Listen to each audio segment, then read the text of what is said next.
greetings citizens of the world. This is a message from Anonymous, for the World Health Organization.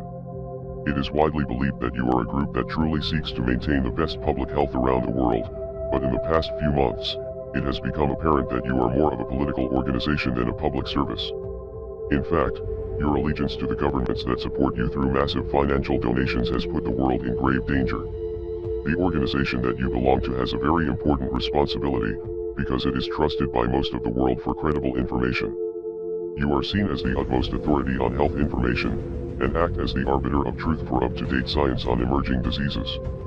Most media broadcasters, politicians, and health officials around the world have looked to your press releases and news conferences for the most up-to-date scientific information on the growing COVID-19 coronavirus pandemic, and you failed miserably in your duty to protect the people.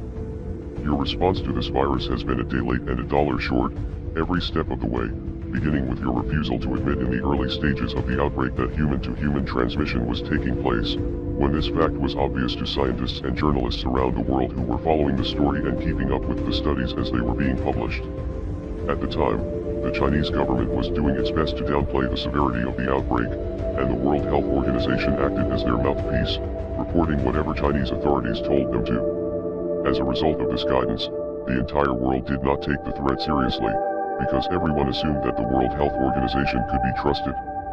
Members of the World Health Organization also took months before finally declaring the coronavirus a global pandemic.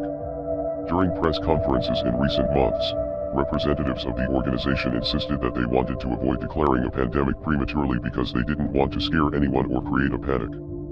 However, scientific findings have since shown that we were already dealing with a global pandemic by the time that Chinese authorities decided to quarantine Wuhan, because the genetics of the virus has been traced back to at least October or November 2019. What we see are epidemics in different parts of the world, affecting countries in different ways and requiring a tailored response. The sudden increase in new cases is certainly very concerning. I have spoken consistently about the need for facts, not fear. Using the word pandemic now does not fit the facts, but it may certainly cause fear. For the past several months you have insisted that this virus was not airborne, despite significant evidence, including multiple scientific studies suggesting that this was the case.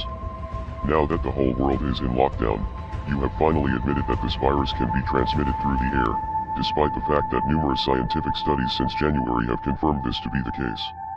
The general population has been getting a very confusing message, and very bad advice, thanks to these conflicting reports, and the murky definition for airborne, that is being used by health officials. Since this virus is spread through the air, and can remain in the air for up to 3 hours, the use of N95 masks is very important in stopping the spread of the illness.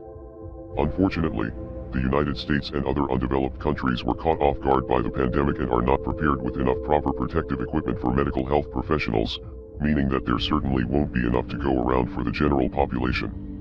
The World Health Organization is ignoring the science and the common sense, but masks have been proven to drastically reduce the spread of illnesses like the one we are facing.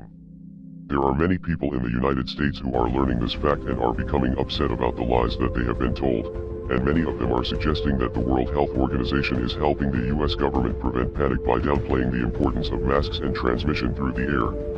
Let's not forget that the organization's largest donors are the United States government, the Chinese government, and the Gates Foundation. This is perhaps why WHO officials have refused to recognize Taiwan as a separate entity from China, and why the organization has praised the leadership of both the US and China, despite the fact that both governments have been criticized for their lack of transparency and the heavy-handed tactics that have been used to enforce quarantines. Let's face it, the World Health Organization is corrupt, and is more of a public relations firm for its donors than it is a bastion of public health. The organization does not have a good track record with outbreaks either, and rarely does anything of value to actually help. In 2015, the World Health Organization admitted that they did a bad job at handling the Ebola epidemic in West Africa. In the Ebola outbreak, the organization actually made many of the same mistakes, including waiting too long before declaring a global health emergency, a decision which scientists later said undoubtedly contributed to the unprecedented scale of the outbreak. After the failed response to the Ebola epidemic, The previous Director General was replaced with Tedros Adhanom Ghebreyesus, who is now the face of the organization. Tedros also has a history of corruption, which includes downplaying the severity of a cholera outbreak in Ethiopia when he was the country's health minister between 2005 and 2012. In addition to misleading the world about the severity of the virus, you have also encouraged the draconian measures that governments have taken to enforce quarantines. As the Chinese government was silencing doctors and locking them in quarantine for speaking out, Tedros and others praised its response, and urged other governments around the world to take similar measures. Citizens of other countries, especially those in the Western world, thought that it could never happen in their neighborhood, but most governments seem to be taking the advice of the World Health Organization and have started to implement military-style lockdowns similar to those seen in Wuhan during the early days of the outbreak. We are anonymous. We are legion. We do not forgive. We do not forget. Expect us.